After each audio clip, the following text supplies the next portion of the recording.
Thank you, Chief. Good evening, everyone.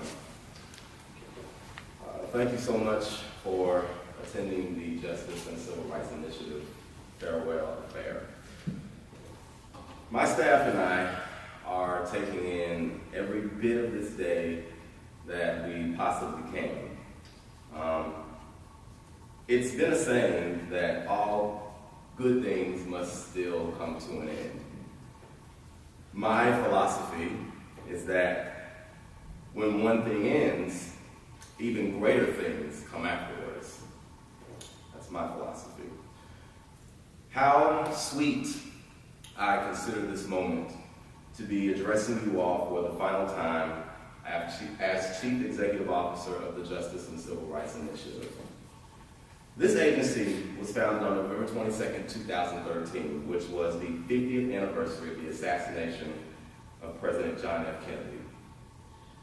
5 years ago, JCRI started as a small, grassroots college group at Jacksonville State University. Since that time, we have blossomed into one of the fastest growing civil rights agencies in Northeast Alabama. As the founder of this company, I've always dreamed of a platform which any and everyone could be a part of. I wanted to create something that was professional, respectful, educational, thought-provoking, world-changing, and most importantly, I wanted to create something that was inclusive. I'm proud to say that over the past 5 years, over 30 staff members and volunteers have come through the ranks of JCRI.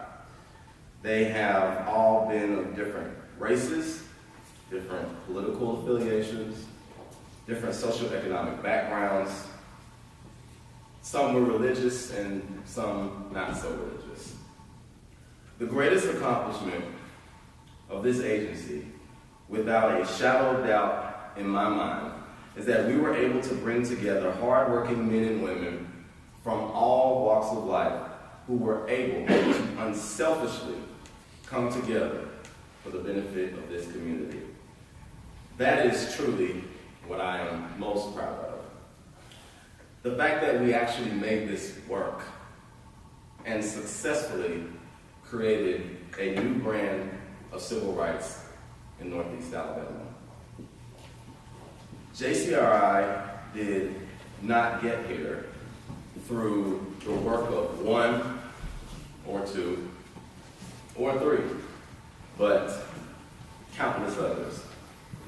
I want to take the time to recognize some of those people today on our final day of operations.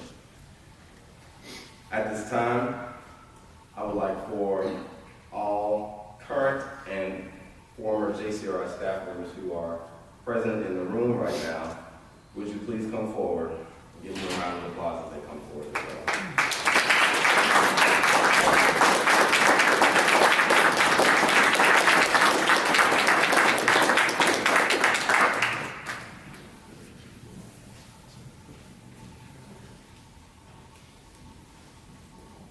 Over 30 staff members and volunteers have worked for JCRI since 2013.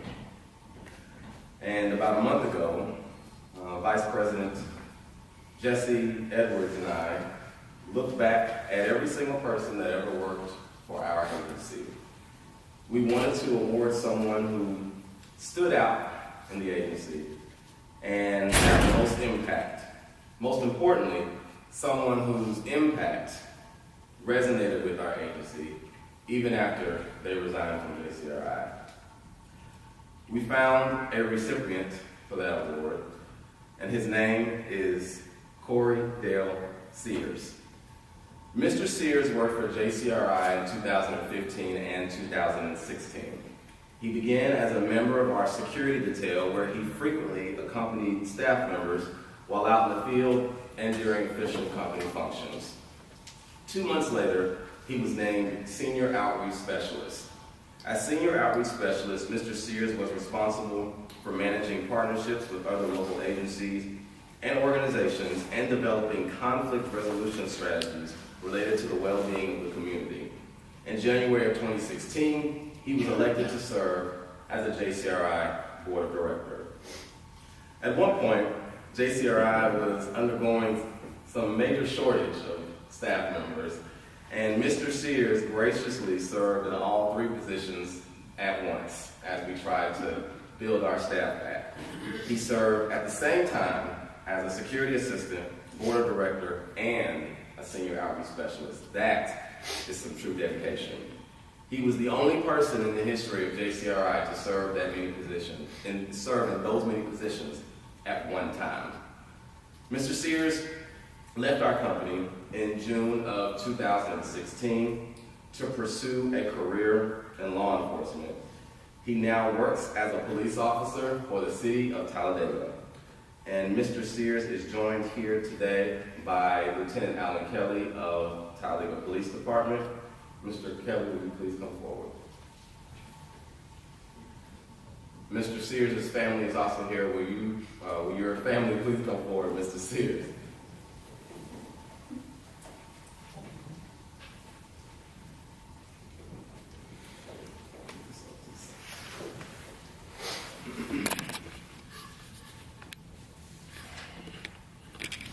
This is called the Justice and Civil Rights Initiative Exemplary Service Award.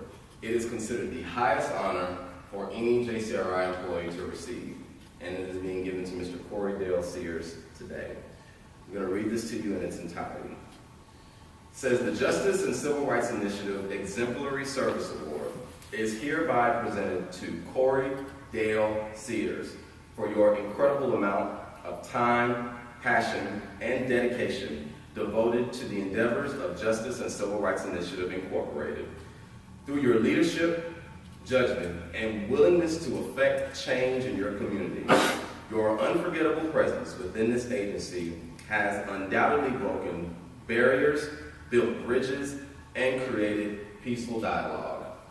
Most importantly, your professional presence perfectly embodied the very principles that this agency holds near and dear to its core: strength, service, and sacrifice. Your time with this agency showed you to be the most passionate voice of reason and the most effective leader of JCRI since our founding on November 22nd, 2013. On this final day of our company's existence, may this plaque serve as a simple yet powerful reminder that when one gives their all so that others may be free, those who were most impacted by your work will never forget. Presented to you, Mr. Corey Dale Sears on January the 8th, 2018 at Anniston Municipal Court in Anniston, Alabama.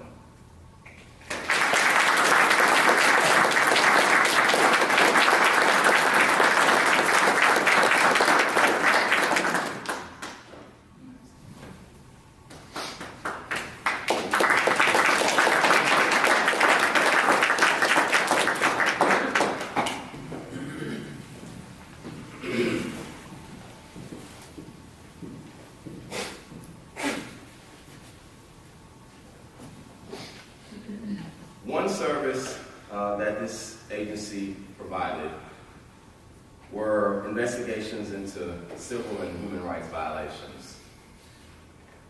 The biggest case that this agency has been involved in by far was that of an Anniston National Guard sergeant named JCRI Royal. Sergeant Royal was a 24-year-old she was a 24-year-old Anniston native who was robbed and shot to death inside her apartment at Constantine Homes on April 6, 2012. Just before her death, Sergeant Royal was preparing to leave for Afghanistan in order to serve her country. She was a popular, well-respected, and accomplished member of this community. 3 men were arrested in connection with her murder. One had already been convicted. The second suspect was awaiting trial, and the third suspect had his charges dismissed due to insufficient evidence and lack of witnesses. JCRI became involved in this case in May of 2014. Less than 2 weeks after the third suspect had his charges dismissed, JCRI led an independent investigation into Sergeant Royal's murder for 16 and a half months. That is a full year plus 16 more weeks. Finally, in September of 2015, we handed over our evidence in the case over to the Calhoun County District Attorney's Office. As a result of the evidence our agency gathered in this case, the third suspect, who was a 39-year-old man from the Atlanta area, was indicted, rearrested, and charged with capital murder. He is now being held at the Calhoun County Jail awaiting trial. If the family of Sergeant Royal is here, I want to acknowledge them at this time. Are there any members of the Royal family here today?